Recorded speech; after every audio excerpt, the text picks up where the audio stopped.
Hello everyone. Today is Wednesday, May 13th, 2020. I've been up for 3 hours and still look and seem like as if I just woke up and even sound like it too. I was finally a second night able to get some sleep between last night and this morning because of this fake coronavirus crazy thing going on. I've been just feeling like super emotionally depressed, very depressed. And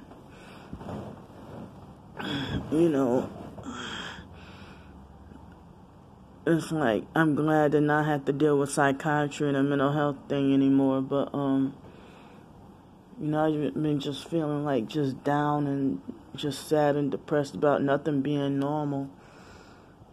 I mean, that the fact that we have to live this so-called new normal and everything being uncertain and everything like that. Last week I had looked on Craigslist for job opportunities, and a couple of people had, responded back. I'm surprised. With this company called Shift Smart or whatever, they're like more like work when you want or something like that. But I don't have a hardwired internet, so I guess I'm not fit for that job anyway, but I was trying to see what I can do. And last Friday, one of the guys acted like a perp and had an attitude with me when I tried to, because it's like he was nice at first, and then I called back and said, well, they never sent me back the text message they were supposed to send me for whatever test or screening or whatever. And then another guy called, and it seems like the perps kept hanging me up. Like, they kept dropping the calls and hanging me up. Like, they really don't want me to work. But then I have to hear lectures from other perps and outsiders, lectures about being lazy and not wanting to work or whatever, I mean, even though I get Social Security and SSI, I still feel like I not only want to, but need to work. I mean, I'm no longer on Section 8, been homeless on the streets and stuff, and it costs more money to try to live. And it seems like the apartment or housing people are doing me, like landlords are doing me what employers do. Some of them give me a chance and at least give me a doggone interview. But then I end up not getting a place to live or not getting a job, And so they have this place that's somewhat downtown but kind of out of the way. And I would have to take that special transportation to get there. But it's like I would hate to go ride out of my way to go some place to get a job or interview and waste my time getting an interview, and then just to not be hired, when they've been doing this to me since my teenage years. Before I even started my first job, I had to deal with, I didn't know about targeting. I didn't know I was blacklisted. I didn't know all this. My twin sister, my lesbian dyke twin sister, got a job like this, her first job. Me, I had to struggle and face discrimination and be played with before my first job. And my first job, was back in the year 2000. I got hired September 11, 2000 to work at the Popeyes in fake Gretna on the expressway, part of New Orleans, my hometown. And so, they perked me there big time for 4 months and set me up to lose my temper on purpose for an excuse to fire me. And then they said, we didn't fire you because of your outburst. But when I was only 17 years old, I was in my senior year in high school. And it's like I didn't know I was like the foster mom did something to have me blacklisted and gang stalked and perp before before my first job. You know, all because of that situation with that happened with the stank whore Lanika girl. You know, I mean, and that girl Lanika from the Stankin' Kraft family, she is criminally, illegally, and undeservingly living her best life. And I didn't know that the Foster family and the Stankin' Kraft family across the street, who claimed to be cousins with them, I didn't know they were associated with Freemasonry and the occult and everything. You know, so it's like all these occultists and evil, wicked people choosing favoritism on purpose for an excuse to lie and say, give false justification and give false evidence and false proof that I'm jealous. You know, trying to make it like I'm jealous of my own twin sister, or that they'll say that I'm jealous of that Lanika girl because they have more success in their life than I do. But look what evil acts they did to get where they are, you know. So, I mean, all these years with no work, and I try to go to an employer to try to get a job, and then it's made to look like as if I had some explaining to do. Like as if I had some explaining to do to, you know, why I've been 11 years out of work. You know, and then I mean, the fact that I have a bachelor's degree and was going to start a job fresh out of college, the foster mom purposely ruined that. You know, so now there's a couple of jobs who want me to come in for an interview, but I'm just feeling too depressed and unmotivated. And remember that cottage I was supposed to get? The man, attitude-wise, was all nice and everything.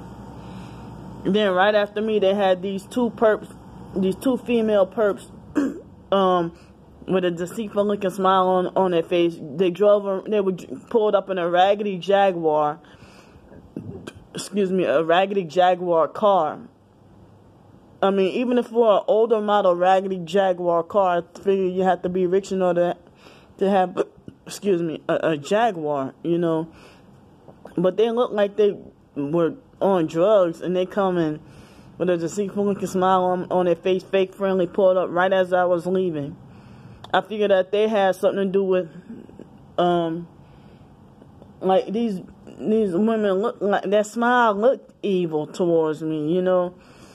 And then right after that, I walked towards the bus stop, and it was before. I think it was before I walked there to that cottage I was supposed to look at. And then there was the fake funeral procession where it was a street theater, I guess, because everybody, and it was around the time where everybody was trying to run over me with their car, and it seemed like as attempts of murder were trying to, you know, that might be, I wonder if that might be why people don't want me driving. The purpose don't want me driving. They must predict in advance that there might be a witchcraft ritual or something for me to die by getting ran over by a car or something like that.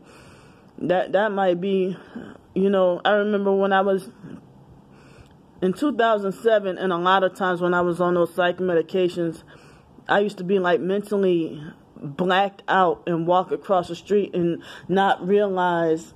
I didn't know that I was programmed. I thought it was just the psych medicine that had me walk across the street and not realizing that a car was coming, you know, and I'd be nearly about to get hit by a car, and I was, you know, the light would be red, and the car would be coming on the other side. But that was in the past when I was on those medicines. But I don't do that no more. I don't, you know, I wouldn't do it on purpose. It's like me being under the influence of those psych medications, and me being like a zombie and not knowing, you know, me blacking out and not realizing, you know. But here I cross the street, I'm not I mean, you get what I'm saying, me blacking out back then, you know.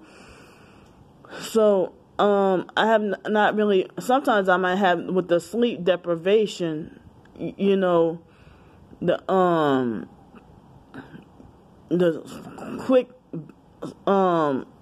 you know, the quick few seconds sleep called micro sleeps and stuff like that, you know.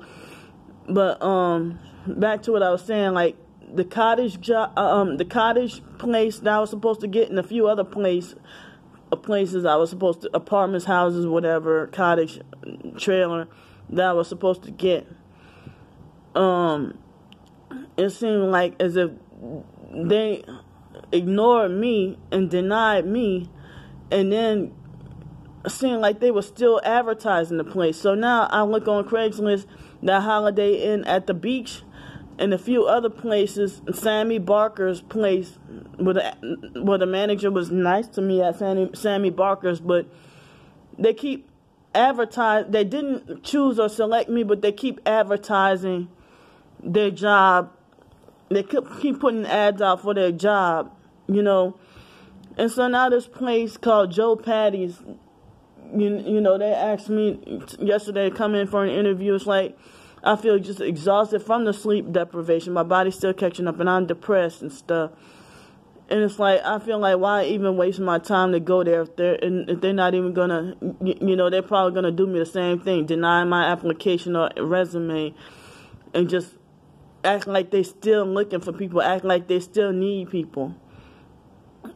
You know, when they don't want me for whatever reason. But they still hiring. They still need people. They're still begging for people. And it's been going on pretty much ever since my teenage years, all my life, where I get rejected. You know, and then there's always these narcissistic abusers who, like, when it comes to apartments or housing, you know, people like, no landlord will want to rent to you, or nobody will want to rent to you. But some people who aren't narcissistic will be like, well, you will make the best tenant. But a narcissistic abuser will say the same thing about the jobs. Like, nobody, no, they cut their eyes and be like, nobody is going to hire you. All narcissistic abusers make that, the ones that are hard and mean, not the fake friendly narcissists that start off nice but then turn mean later. But that's the ones who always, their attitude, like the foster mom, just very hard and mean for no reason. Nobody is going to hire you. And then they do their face like, nobody's going to hire you. That's like same kind of similar expression that the former roommate made when there's a kid in the car. You know. You know. So yeah. And it's like, y'all know about us targeted individuals having a hard time with trying to work and stuff. I mean, I heard about the idea of people talking about being unemployable. And so I guess you're blacklisted. Like, what the hell did I do during my teenage years or my childhood years? What did I do during my childhood years that I'm fucking blacklisted as a teenager, as a child, from work? And this foster mom is 100% responsible. Well, I'm not going to say 100%. But yeah, she's very much a lot of responsible for this. I mean, I think that Lanika, I don't know what you call those kind of girls that if you're an underage child and you try to act like you're luring somebody into like a sex trafficking ring or something. I don't know. I'm still trying to figure stuff out. And the fact that, you know, they bullied me and they threatened me not to tell. We were still teenagers and kids. We were only 14 years old, you know. And so, I mean, I guess me exposing that and the foster mom blaming me for the reason why she couldn't say her last words to her mother. Yeah, I'm going to keep talking about it. So, that's the reason why my life is fucked nowadays, you know. But me and my that's when my twin sister started gaining respect after that. But before then, in foster care, they used to hate both me and my twin sister, you know. So I guess I'm done with this video and I'll see y'all later. Bye.